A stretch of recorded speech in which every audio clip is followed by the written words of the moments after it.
Terrorism index, அதாவது உலக பயங்கரவாத பட்டியல், பயங்கரவாத நடவடிக்கைகள் அதிகமாக நடைபெறக்கூடிய நாடுகள் அப்படின்னு பார்க்கும்போது அதில் பார்த்தீங்கன்னா பாகிஸ்தான், நம்ம இந்தியாவுடைய அண்டை நாடான பாகிஸ்தான் வந்து 2வது இடத்தை பிடிச்சிருக்கு.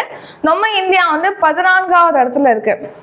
சமீபத்தில் இந்த பயங்கரவாத பட்டியலை வந்து institute of economics and peace, அதாவது ஐஇபி அப்படின்னு சொல்லிட்டு சொல்லுவோம். இந்த ஐஇபி அப்படிங்கிற அமைப்பு தான் ரிலீஸ் பண்ணியிருக்காங்க இந்த பயங்கரவாத பட்டியலை. ஸோ இந்த உலக பயங்கரவாத பட்டியல் 2025 மொத்தமாக எத்தனை நாடுகளை வரிசைப்படுத்திருக்காங்க அப்படின்னா 163 நாடுகளை வரிசைப்படுத்திருக்காங்க, தரவரிசைப்படுத்திருக்காங்க.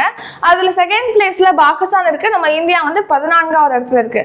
பாகிஸ்தான்ல பார்த்தீங்கன்னா இந்த பயங்கரவாத நடவடிக்கைகள்னால உயிரிழக்கவங்களோட எண்ணிக்கை வந்து கடந்த 10 ஆண்டுகள்ல 45% அதிகரிச்சிருக்கு அப்படின்னு சொல்லிட்டு தெரிவிச்சிருக்காங்க. Pakistan second place. அப்போ ஃபர்ஸ்ட் பிளேஸ்ல எந்த நாடு இருக்கு அப்படின்னா புர்கினா பாசோ தான் வந்து ஃபர்ஸ்ட் பிளேஸ்ல இருக்கு.